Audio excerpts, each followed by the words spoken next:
Good afternoon. My name is Joyce Hunter, and I'm the Executive Director of the Institute for Critical Infrastructure Technology, ICIT.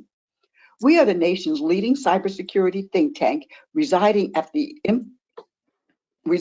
intersection of cybersecurity, national security, and critical infrastructure. We cultivate a cybersecurity renaissance for our public, private, and legislative leaders to improve the resiliency of our nation's 16 critical infrastructure. We provide nonpartisan research, advisory, and education to our cybersecurity stakeholders. I'm really excited today to introduce a topic that everybody has been talking about, CMMC, and that is going to be provided by TD SYNNEC, formerly known as DLT. So we look forward to their information, their instruction, and their advice on this wonderfully unique topic. Thank you very much for joining us today, and I'll turn it over to Don McLean, who is the Chief Cybersecurity Technologist, and Stacy, who is the Vice President and General Counsel. Don, it's all yours.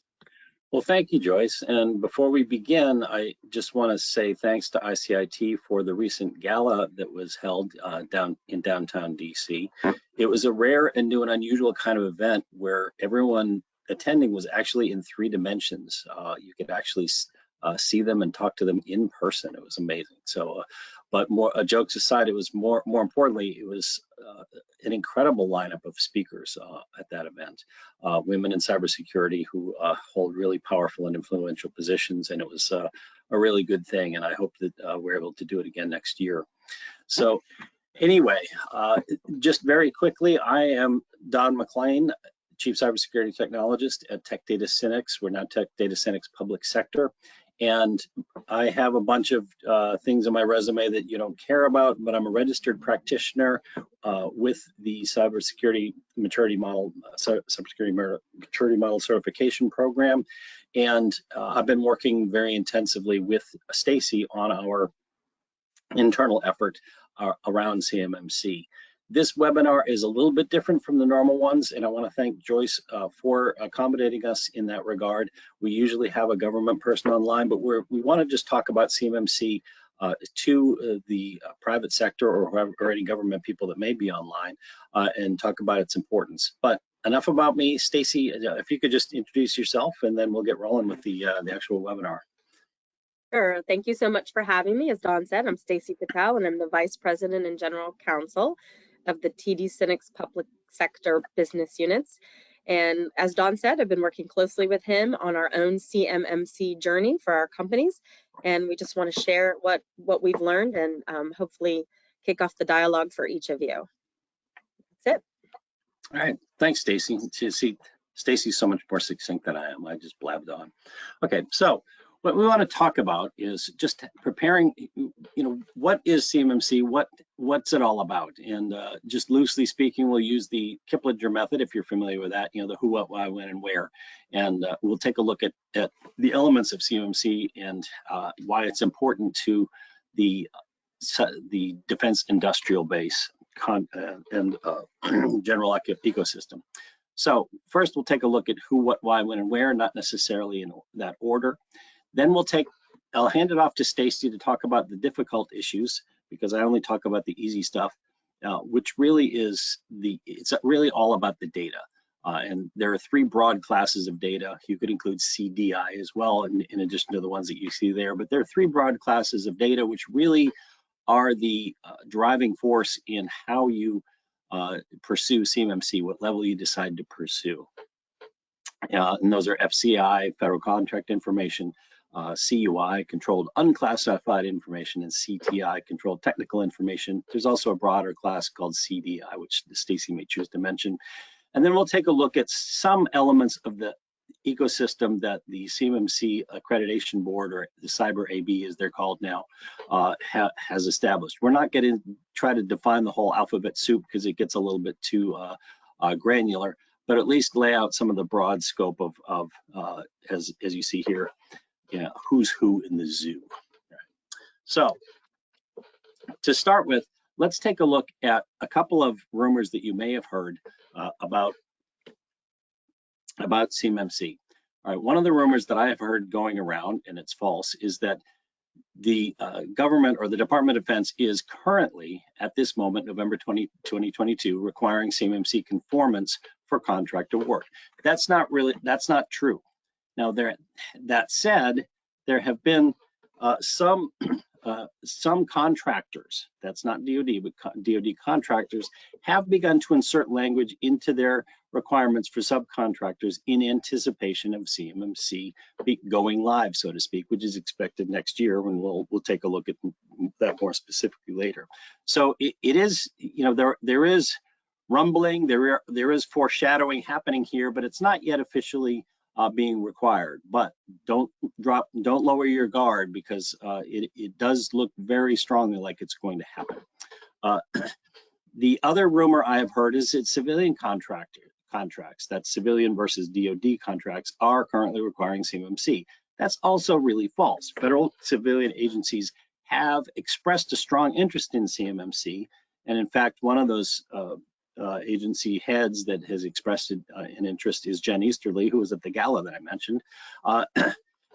They are looking and watching closely what developments in the world of CMMC, and it seems right now that there's probably, you know, the odds favor a civilian adoption of a CMMC requirements, but right now CMMC is currently limited to Department of Defense contracts and contractors. Also, I have heard rumors that state, local, and educational SLED contracts are requiring CMMC for award. That's actually a little closer to the truth, although it's not strictly speaking true.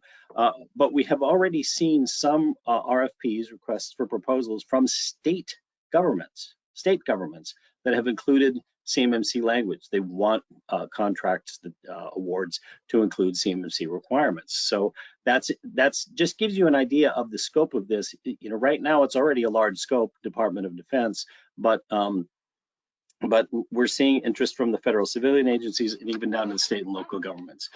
So even though these things are not currently true, they may become true in the future. So, oops. All right, so I kind of jumped the gun a little bit, but let's take a look at what is CMMC actually. All right, well, it stands for Cybersecurity Maturity Model Certification, and the current expectation is that the DoD will begin to require CMMC certification for contract award in roughly May of 2023, preceded by an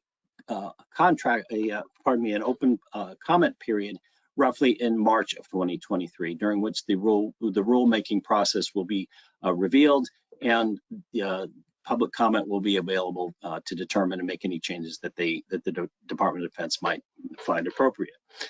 Basically, it requires contractors, the entire defense industrial base, to demonstrate compliance with a set of security requirements.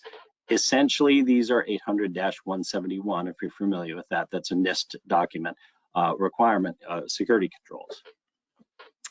There are 3 potential levels that are of certification that are in play.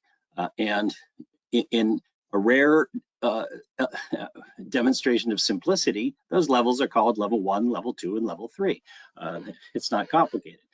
Level 1 is simply for companies that handle FCI, which is federal contract information, and Stacy will talk in more detail about that later. Level 2 is for companies that will be handling CUI, controlled unclassified information, and if you know these definitions, you'll hear more about these from Stacy later. And the big dividing line between level 1 and level 2 is that level 1 is a self-certification effort. Level 2 requires a third-party assessor to come in. It's also a much more stringent regime.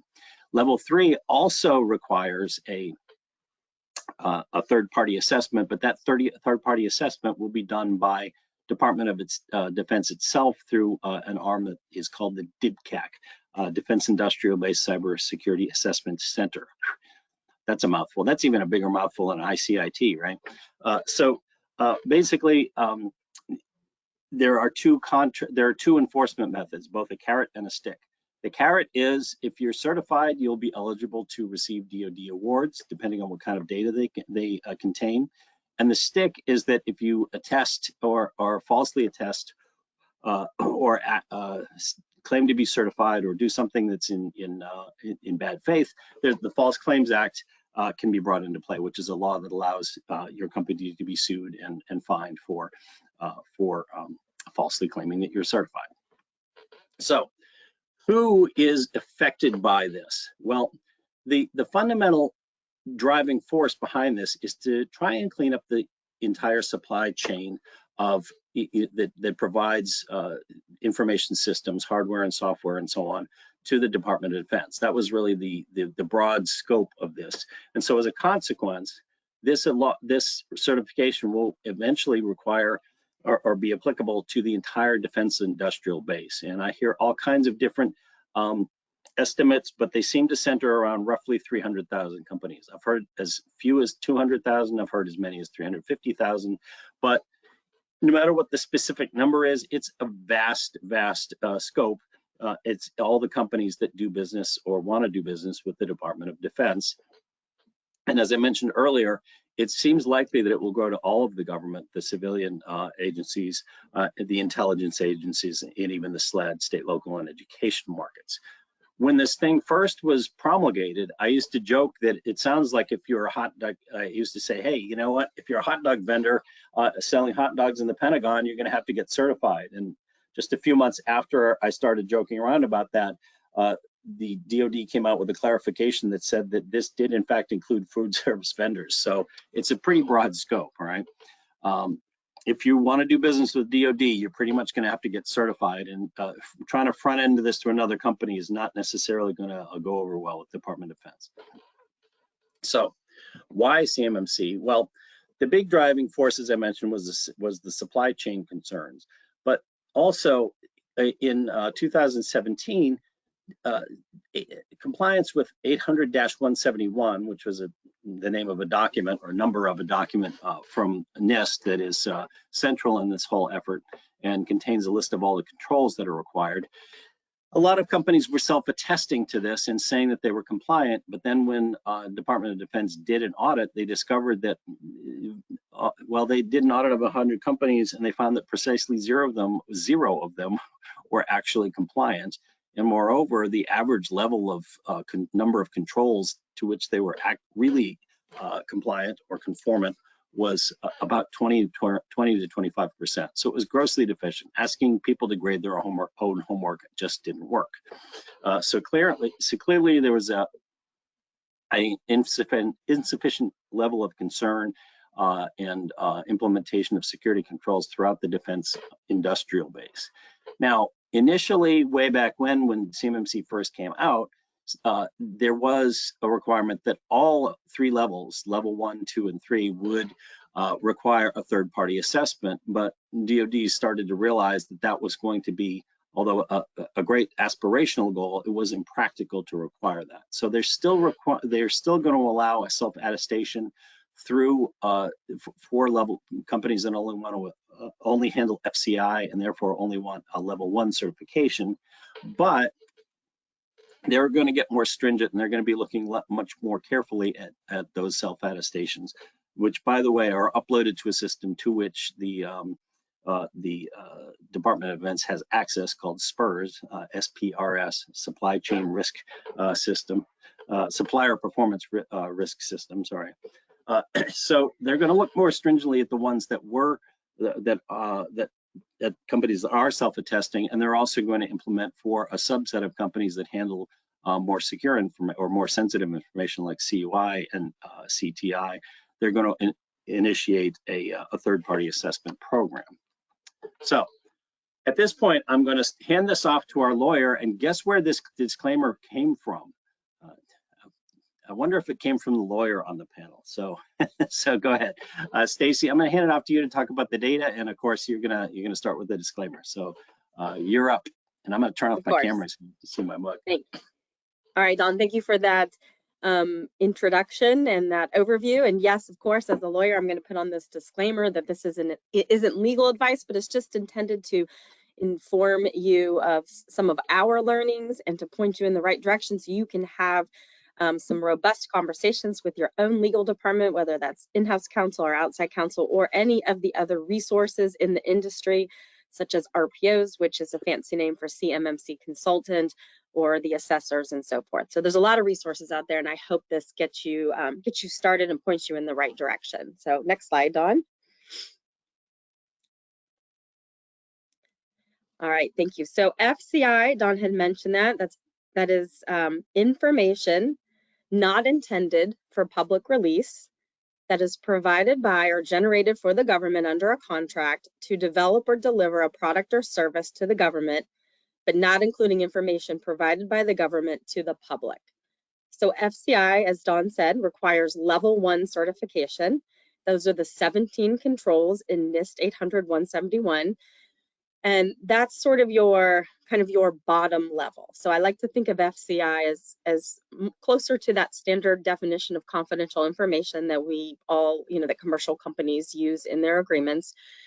Some example of something that might be FCI are emails from the government directing your organization to provide additional IT equipment in certain locations, or schedules detailing where your employees might be at a government site. So those would be your confidential, or those would be your FCI. And if you feel comfortable after, speaking internally about the information that you're collecting for FCI, then level 1 might be the right thing for you. And then you'll be sort of in, self-attesting and sending those scores. What's important to note is that the government is not required to mark FCI. So you don't necessarily know that you have it. So what we're doing on our end is educating our sales force and educating our operations and educating HR on what may be FCI, so that we take the appropriate steps when we get FCI, since the government isn't going to tell you that it's FCI. Okay, next slide. Okay, so controlled unclassified information.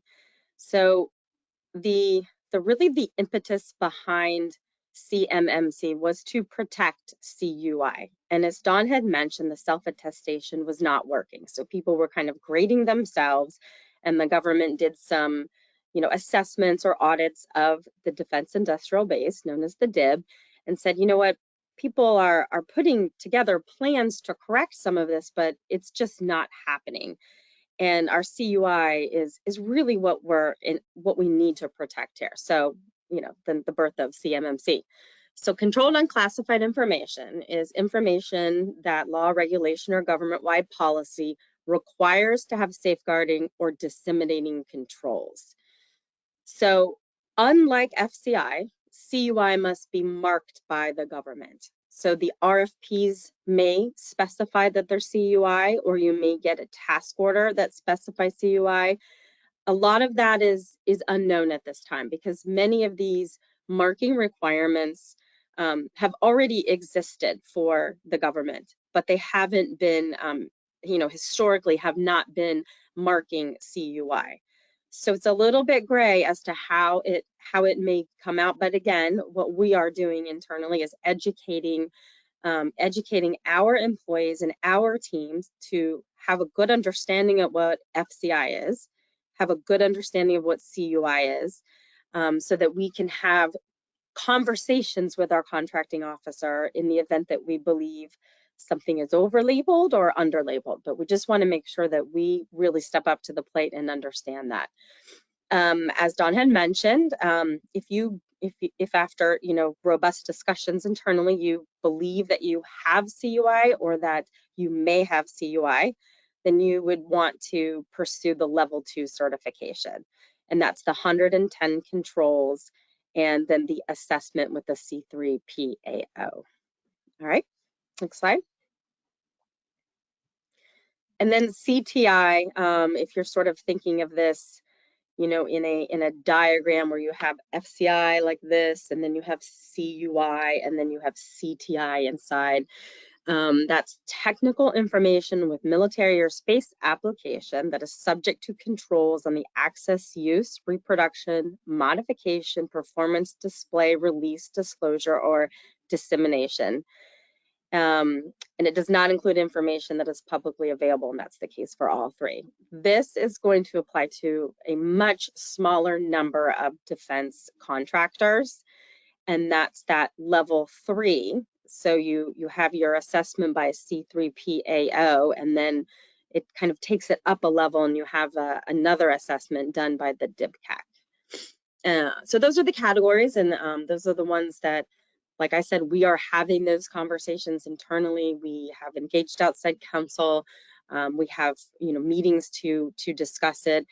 And there's so many tremendous resources available on CMMC that you'll have at your disposal that can also help you make these assessments. Dawn, I think it's back to you. There you go. Well, Stacy, did you want to talk about this COTS exception a little bit, or? Yeah, sure. So the COTS exception, it's interesting. So for CMMC, there's a COTS exception that CMMC doesn't apply. So commercial off-the-shelf exception, then that's software and hardware that already exists and is available from commercial sources, and it's commonly referred to as off-the-shelf. So CMMC does say that there is exceptions if you're providing solely COTS. What Dawn and I have we've attended so many seminars, and I think there's some confusion, and something to keep in mind about the COTS is that there could be a scenario where you still receive CUI, but you're operating with, you're only selling COTS information. And to date, we don't feel like, I haven't heard whether that question has been answered. So I think it's just something to keep in mind to see, are you only selling COTS? And if so, are you accepted from this? But then also bear in mind the CUI aspect. Dawn? Okay. Yeah, so the two most difficult issues to contend with regarding CMMC are the COTS exception, the COTS exception and how far, where and when and how it actually applies, and also the quantity of CUI that you'll be receiving and your obligations to market or recognize it. And these things are not, we're not going to sit here and tell you that these things have been completely resolved in the industry, because it's not clear. But we do want you to be aware of what the issues are that you need to wrestle with. And as Stacy mentioned, these really overlap between cybersecurity requirements and legal requirements. So those are the two biggest issues. I mean, internally, we wrestle with the issue of how many of our contracts are going to be CUI. Do we need to pursue level 2, which is expensive to implement, and also to procure an assessment organization? In the parlance of the DoD CMMC world, that assessment organization is called a C3PAO, and you start using these things reflexively after a while, but it stands for a CMMC third-party assessment organization. In other words, the companies that can do your assessments. They don't work for free, obviously, so you have to procure them. Also, as I mentioned, the scope of these of applicability is large, but the number of C3PAOs is small, so it's not complicated supply and demand economics. There's a huge supply. There's huge demand and not much supply. So, get in early. You don't want to be the last one standing in line at Starbucks waiting to get your CMMC ticket, right? So these are the issues that are difficult to wrestle with. Once you realize, well, do we handle CUI? Will government contracts include CUI? If so, how much? Our contention is this: if you're going to set up a system that you anticipate needing a level 2 certification, you don't really know how much you're going to be getting. We've gone from everything's going to be CUI and it's going to be a massive influx to almost nothing's going to be CUI and everything in between. To my way of thinking, and this, I'll just throw this up for your consideration, that would suggest setting up as flexible and scalable a system as you can, which usually involves a cloud-based system so that you can respond elastically to whatever that demand might be. We've heard that DoD intends to start, that some contracting officers are just going to play it safe and mark everything as CUI, But then we've also heard DoD say, hey, look, watch out, don't be overmarking stuff that's just going to gum up the works. So who knows how this is actually going to work? So that's something you need to discuss robustly, as we have done in our company. Also to talk about the COTS exception and how much you actually sell or transact contracts that involve simply commercial off-the-shelf software. The devil is in the details with both of these things. What actually constitutes COI? Is this software actually just COTS, or is it bundled with something else, or it has been integrated somehow with something else that now renders it no longer COTS? Even if a splash screen is changed, just to say, hey, this is for this is for the government, it's no longer COTS because that's not a commercial off-the-shelf program, even if it's just the splash screen that just is cosmetic. So you need to be aware of these things. We can't provide answers for you, but we can point out what the key issues to be aware of are. And I would say those are the COI issue and the COTS issue. This is where much of our internal discussion revolves, or that's what it involves. Okay. So that said, we've used some of these terms already in the ecosystem, but let's just talk about these. Let's define some of this alphabet soup a little bit. And as I said, we're not going to try and go into all of it because it would just kind of get too sticky and granular, but we'll take a look at some of the larger ones. The basic, most important body is involved in CMMC is the so-called Cyber AB, the Cyber Accreditation Body, otherwise known as the Cyber AB. And if you want to see their website, it's actually cyberab.org. Note that it's .org, not .com, because it's a nonprofit organization, nor is it a DoD organization. Obviously, they work very, very closely with DoD. That's their whole world, is the CMMC program, but it's not actually under the auspices of DoD. It's a separate third-party organization. And their job is to accredit individuals and organizations to do various types of activities, whether it's training, consulting, or doing the actual assessments of cybersecurity systems. I myself have been through the training and have received the accreditation to be a so-called registered practitioner. I'm probably going to bump up to the next level, which is the certified professional. They're also, as I mentioned, they're the organizations that actually do the assessments of level 2 assessments are called Certified Third-Party Assessment Organizations, or C3PAOs, right? And they actually kind of did that on purpose to make it sound like C3PO and Star Wars. I'm not one of the Star Wars, right? Joyce will actually is like smashing her head in the desk right now. She's a big Star Wars and Star Trek fan. So I'm supposed to know if this is Star Wars or Star Trek. I think it's Star Wars, right? Okay. Anyway, they made it sound like they're one of those Star movies. And these companies are for profit, so they charge money. And as I mentioned, there's a lot of companies that are going to need assessments, even though a lot of companies will only need level 1, which is a self-assessment. A lot of them are going to require a level 2, and so you don't want to be last in line. But the more important thing we'll get to in a minute is, preparing for the CMMC certification as opposed to the assessment. A good way to think of it is that the assessment done by the C3PAO is like taking the test, the bar exam, if you will. The bar exam is grueling and takes time, but the real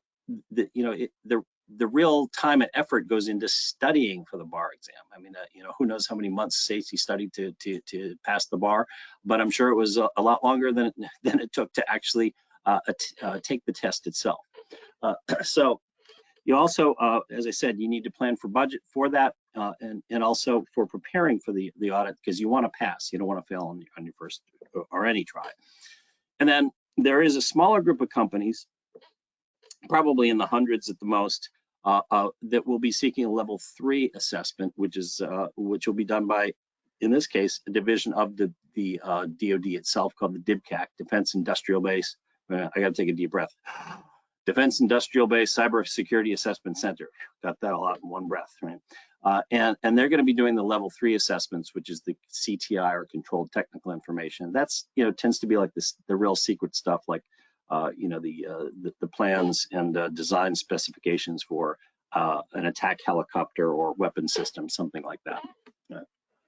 So So those are the organizations, or some of the key organizations. The Cyber Accreditation Board is the oversight group, the organizations that do the assessments at level 2, and then the arm of DoD that does the level 3 assessments called the DIBCAC.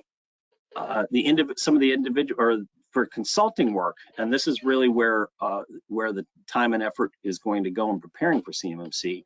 You'll want to use a so-called registered practitioner organization, which is also authorized by the Cyber AB.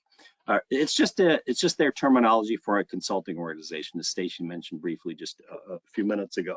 And RPOs, as they're called, registered practitioner organizations, employ registered practitioners. Now our company is not, we're not trying to sell you anything, and we are not an RPO.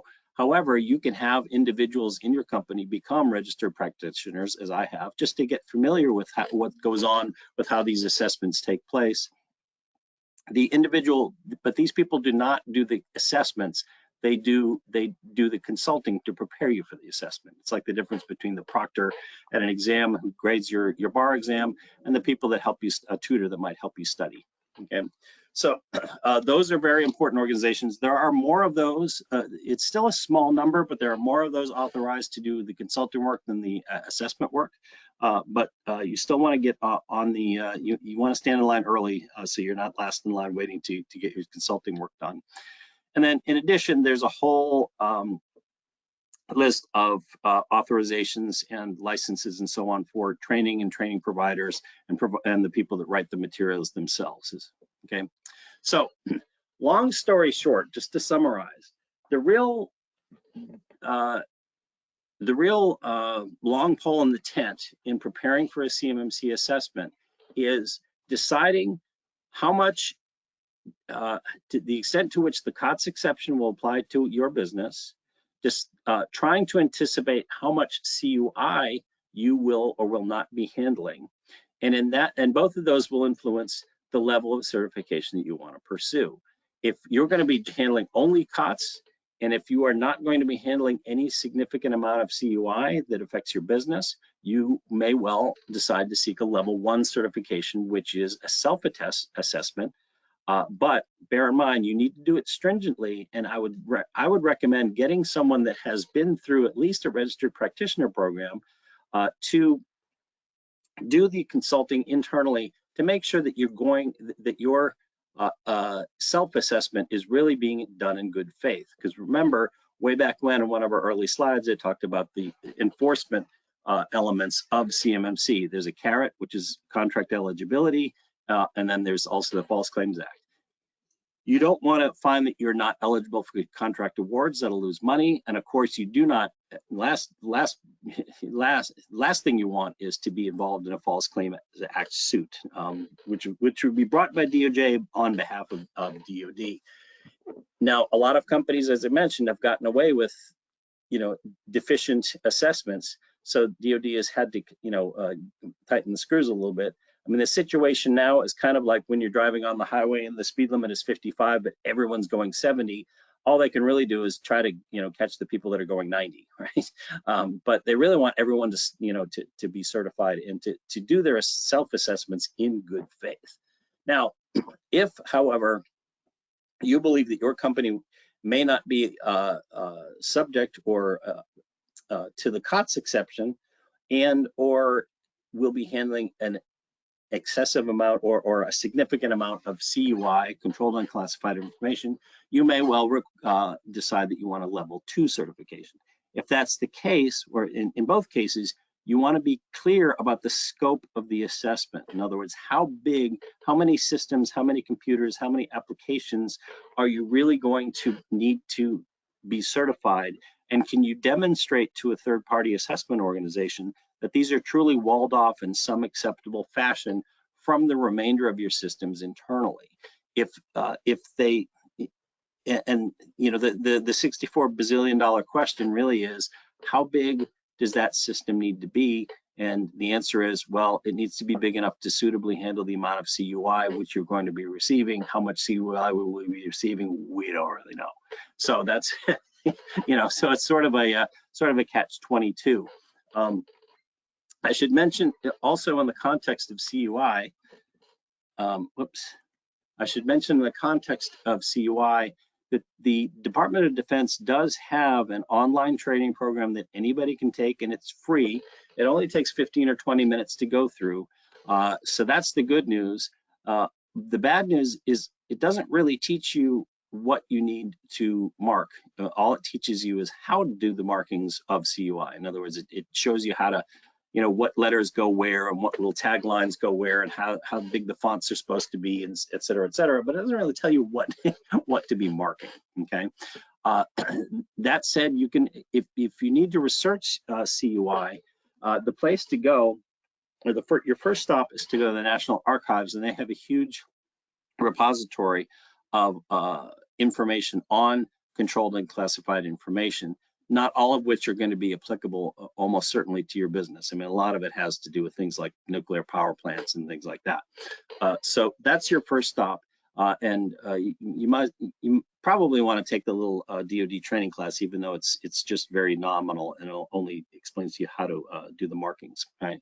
But the real guts of this is you need to prepare for CMMC because it's going to happen, right? This is not just an empty letter or an empty exercise. Okay, it's going to happen. It may not happen according to the current schedule, but so far DoD has adhered to their announced dates. There was a lot of the wind went out of the sails for a lot of companies when DoD decided to revamp the program. So everyone thought, oh, it's just going to take forever and ever. And I'll admit I kind of was that way myself, but they've really picked up put the pedal to the metal since then. And so the current version of CMMC is more stringent and seems to be adhering to the schedule that they've announced. Just to remind you, the key dates there are the open public comment period will be March of next year, according to the current schedule, and they're going to start requiring CMMC in some RFPs in May of 2023. Now, it's not going to be an all or nothing deal. It's not like every contract is going to require that. They're going to start phasing it in, but you do want to be prepared, and you don't want to be stuck without a contract just because you didn't get certified.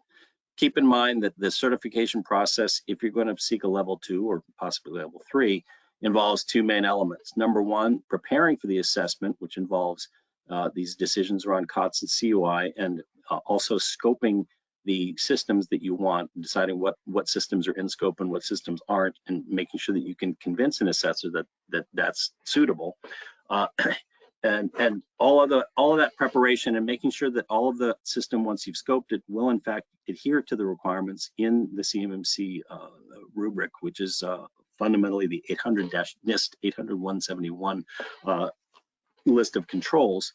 Once you're there, then you'll need to engage the services of a C3PAO assessment organization. Remember that that's a there's a lot of companies that want assessments and not many companies that are authorized to do them. So in fact, we've engaged the services of a C3PAO to make sure that we can hit the ground running when we're getting assessed. So I hope this has been useful for you. It's just a general overview of some of the legal and technical issues that are involved. A lot of it is really regulatory and legal in nature. This is why we brought Stacy on board. Keep in mind the disclaimer, none of this is legal advice. Whenever I hear that, I always want to ask, does that mean it's illegal advice? But I guess that's just too flippant an answer, right? So I think we're a little bit, we have a little bit of extra time. So if there are any questions, we can take questions in the chat, correct? That's correct, right?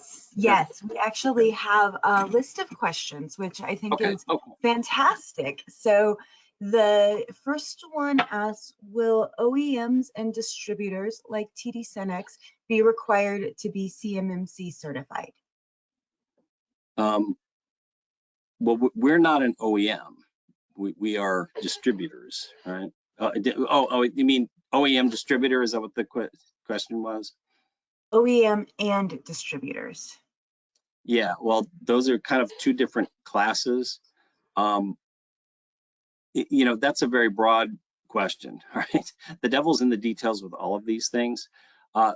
you know, conceivably the COTS exception, if all you ever sold is COTS, then conceivably you could be eligible for that exception.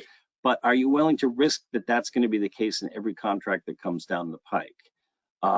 You know, and that's a bit of business decision that you'd have to make. We at Tech Data Syndics Public Sector have decided to go ahead with the level 2 certification for our public sector wing. Because we want to make sure that we're eligible for as many contracts as possible.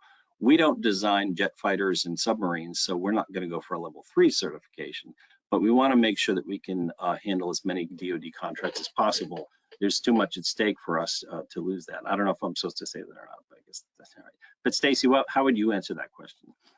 Yeah, I was going to add to that. So I think what you have to look at it is sort of the line, the prime contractor to the subcontractor. So system integrators are likely going to seek certifications based on the data they have, and they'll be doing their own analysis, whether that's FCI or CUI or CTI. And then look at those system integrators and other prime contractors, and then who do they need to help fulfill that work. They're going to turn around and flow it down. Perhaps they flow it down to TD Syndics Public Sector. TD Syndics Public Sector flows it down to a vendor. So I think you have to look at you know, the prime contractor, the subcontractor, and who in that chain is handling CUI. And then that's going to determine whether you are required to obtain a CMMC Level 2 certification, because those requirements are going to be flowed down. You could choose not to seek a certification. It just may mean that you're not going to get the business. You're not going to be the sub to the system integrator, or you're not going to be the sub to the distributor. So I think required is depending on what kind of business you have. And that's why we always say it's all about the data. What kind of data are you receiving? What kind of data do you think you will be receiving? And that will determine whether or not you should be certified. Yeah, so Stacy's answer is a lot more to the point than mine. In other words, it's not really about what kind of business you are, it's what kind of data you're handling. And I can't tell you what kind of data you're handling, obviously. We internally are struggling with the concept that. Yeah, but that's what I think, that's where you have those conversations. Where are you in the chain? Are you a subcontractor? And have those conversations with the primes, with the system integrators, with the distributors, and see what are they doing, what do they anticipate, and where is your role in all of this, and do they anticipate flowing down those requirements to you if you're not a prime. Then that will help determine, yeah, I'm you know, my business model and the business we're currently doing, we are getting CUI. And so therefore, if we want to continue and protect this revenue, then perhaps we should seek a level 2. So have those conversations. And that's exactly what we're doing, is having those conversations. Yeah, and you know, the quantity of your DoD revenue is also a big factor. I mean, you know, for us, a huge quantity of DoD our overall revenues comes through DoD. That's an easy decision for us. You know, but for some, you know, a small startup that doesn't really do business with the Department of Defense, this may be too much time and effort and expense to be worthwhile. You know, so it's a business decision based on these factors. We can't make those decisions for you. We can just give you the variables that you need to, you know, plug into your model. So, Catherine, any other questions? I do. Cool. If COTS product is listed on a customer assembly drawing, has the ITAR, the ITAR controlled statement, is this COTS exempt, or is it a CMMC CUI level 2? Yeah, that is the crux of the issue. That is a fantastic question. So ITAR data is CUI. And then what we had mentioned earlier on that slide, and what we are grappling with, and what we recently attended the Cyber AB seminar, and asked that very question that you are asking. And so you sort of look at it and you say, okay, this is a COTS exception. I'm not supposed to do any of this, but at the same time, I'm receiving ITAR data, which is a subset of CUI. I don't have the answer for you, but that's exactly what we are grappling with. And probably, you know, one of the drivers for us just pursuing level 2. because then we just have it, whether or not we're all in costs or half in, half out, or these, you know, kind of complex issues. So that's a fantastic question, and I wish I had the answer. But that's definitely something you should pursue with an RPO and outside counsel. And at the Cyber AB, I didn't hear the answer to it either. Thank you so much. Oh, Don, do you have something to weigh in before I give you your next question? All right. So the next question is there another exception for cloud service providers? Our understanding is that CSPs are authorized or certified under FedRAMP. Well, the key distinction between CMMC and FedRAMP is really that CMMC authorizes a company, whereas FedRAMP authorizes a product offering, okay?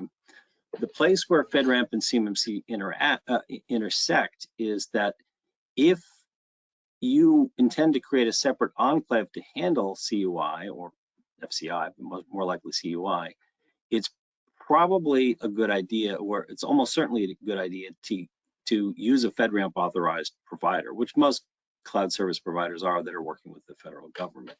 But that doesn't mean that you're automatically going to be covering all of the CMMC requirements. It just means that a lot of those will probably pass muster with a C3PAO.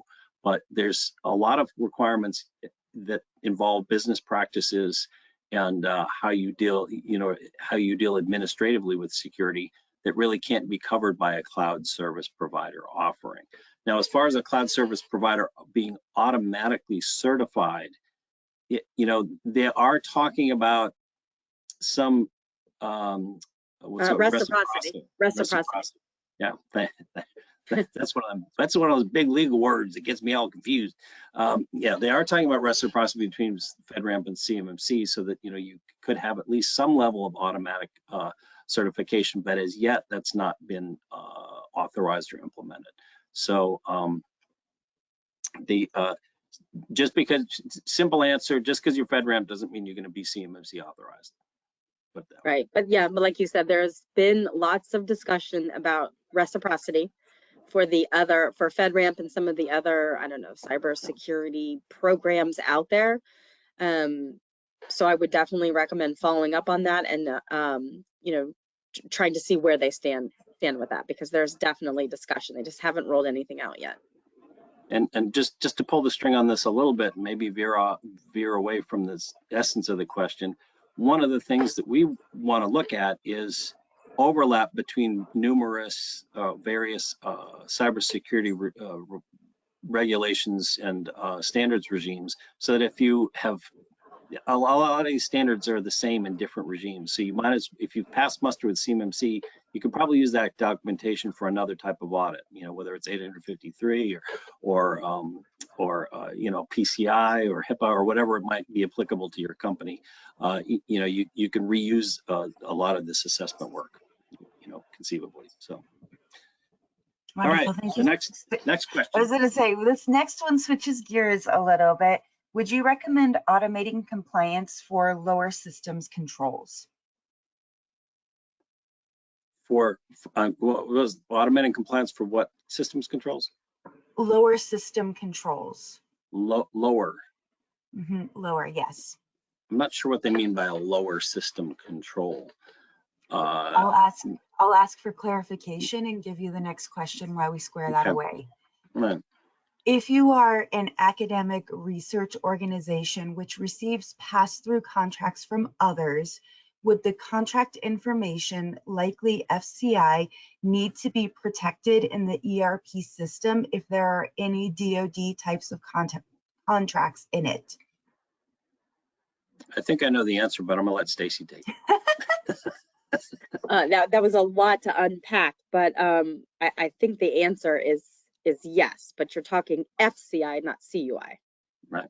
So you're going to have So if it's FCI, and again, encourage you to make sure that it is FCI, you're going to be looking at a level 1 certification, which is the 17 controls, and wherever that data resides, because again, it's all about the data and where it is, whether it's in an ERP or someone's Outlook inbox, you would want to do that self-assessment with those 17 controls on the systems where the data resides. Yeah, and basically, if the data passes through your systems, you're on the hook. Okay. All right, so I have clarification. Would you recommend automating compliance to lower the cost of systems controls? Okay. I thought I was taking lower to me as an adjective, not a verb. Okay, I got you. Yeah, I mean, if there's any way you can automate compliance, to be sure, or automate the preparation for compliance, even more importantly. In fact, well, I don't want to. I'm not going to name any companies because we don't want to be authorizing or selling anything. But if you can automate finding the kinds of data that you process, that's a huge first step. If you can automate anything that keeps you in compliance, that is also extremely helpful. Bear in mind, some of these things do not lend themselves easily to automation. Some of them do. There are controls that are more technical in nature, and then there are controls that are more administrative and managerial in nature, business practices. Just to lay out very quickly the kind of things that an assessor will do, there will be 3 main activities they could conceivably do for any given control, and those are to perform interviews with the people responsible. They'll examine the systems and/or the documentation, but especially the documentation associated with that control. And then they might also be testing that control to see if it's actually working the way it's supposed to. Simple example would be, say, password complexity. They might interview the person that sets up the passwords, in Active Directory, and they'll say, "Hey, Stacy, do you actually set up password complexity?" "Yeah, I sure do." "Okay, do you have documentation then?" "Yeah, it's right here. Look, it says so right here." "Okay, now can I test it?" Okay, well, wait a second. Okay, get back to me tomorrow. All right. In other words, there are 3 activities that they're not necessarily going to do all 3 activities for every control, but those are the 3 things that might arise. So some of those things are difficult to automate. How do you automate an interview, right? There are systems that can do some level of automation of examining documentation, some AI-based things. The things that can be automated are more the things that are technical in nature, like testing a control to see if it works, to see if a password actually is complex as it's supposed to be, for instance. So, so I would recommend automating what you can, but keep in mind you can't automate all of this stuff. Wonderful, thank you. Next question is CMMC granted at an organization level, or is it for each individual contract? It's an organization level. However, your organization will be authorized, but you have to make sure that the data that you're handling is confined to the system that was assessed. If that makes sense. In other words, we as TD SYNNEX intend to be authorized to at CMMC Level 2, but that doesn't mean that anyone at TD SYNNEX will be allowed or will be handling this information. It will be confined to a specific enclave, most likely, or a smaller, or at least a subset of our systems. Wonderful, thank you. How will CMMC CUI protection flow down be verified through the OEMs and the OEM distributors? Stacy, you want to help out? Yeah, so that's very similar to the first question, and that is the flow down requirements. So it's going to depend on whatever the contract is and whether it has the CUI marking, and then that system integrator or prime contractor is going to flow it down to its subs. We have learned, and you definitely want to confirm this with your outside counsel, but that the obligation is to flow down the requirements. The obligation is not to go verify your subcontractor systems. So you have to flow down the requirements. Now, of course, if the government comes knocking on your door and then you go knocking on someone's door and they don't have it, then you hopefully have the contractual protections that you need. But we will flow it, like you flow it down to a subcontractor, but Dawn's not going to go in there and assess their system, but they're going to need to represent more that they have it. Right. Now, there is kind of a workaround that you can use, but I mean, I don't want to get too far, behind this too much. You can provide access and a separate ID to a subcontractor to the data, provided it stays on your system.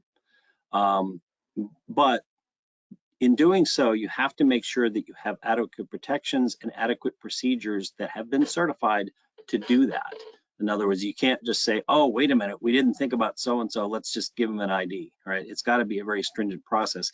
And it's not something you want to do on an ongoing basis. They do sort of make allowance for this in the registered practitioner training that I took, but they don't really want that to happen. Just keep the image of the hot dog vendor in mind, right? I mean, the real goal is they want everybody to be certified and start handling this data more carefully. That's really what they're after. They're trying, their Department of Defense, their job is to defend the country. That's what they're trying to do, right? But you could do that. It's not inconceivable. Now, the thing is, our company is so large, we have so many vendors whose products and services we sell, that it would be really impractical for us to try and provide IDs to a subset of all of these people. That would just that ain't gonna work, right? I can already visualize our IT people just keeling over and dying right now, right? That just wouldn't happen, right? Because we have thousands of vendors that we deal with. But so, I mean, there is kind of a loophole that you can use, but you don't want to overuse it, and it's really against the spirit of the whole thing. But you could if you really had to. So, all right. Any other questions? I think we're running up against. I was just going to ask, do you have time for one more before we hear from Joyce? Perfect. I think so, as long as I don't blab too much. How are the C3POs going to assess work from home setups? Good question. You want to take that one, Stacy, or shall I? You can go ahead and take it. All right.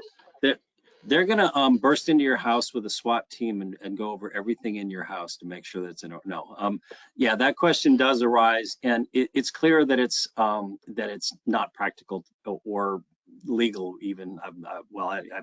Disclaimer, it's probably not legal to go to people's houses and assess the systems that they're using.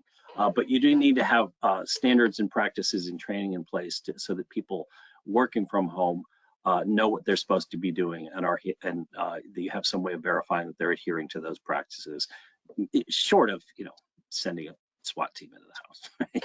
So yeah, that is a difficult issue, but basically it's going to be around policies and procedures. Well, unfortunately, it is time for us to start wrapping up. If I had the nerve and the chops, I would start singing the Carol Burnett song. It's so nice we've had this time together.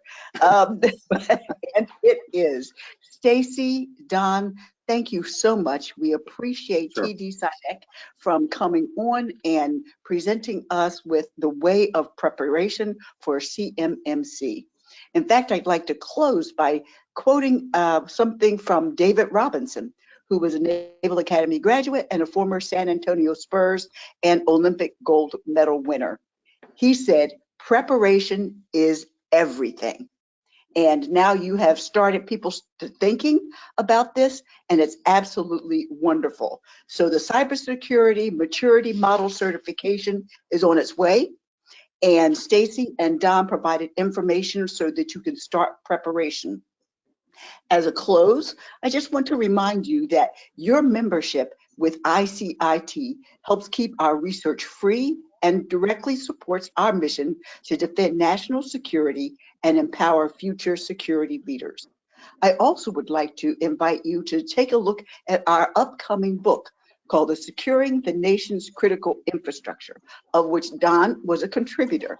And so we would like for you to go look for the book. And actually, I believe there is a pre-release discount. I'm not sure, but if you go onto Amazon and look for Securing the Nation's Critical Infrastructure by CRC Press and ICIT, you will find a wealth of information from over 30 cybersecurity leaders addressing each of the 16 critical infrastructures. Thank you again so much. Have a wonderful day and live long and prosper. Thank you.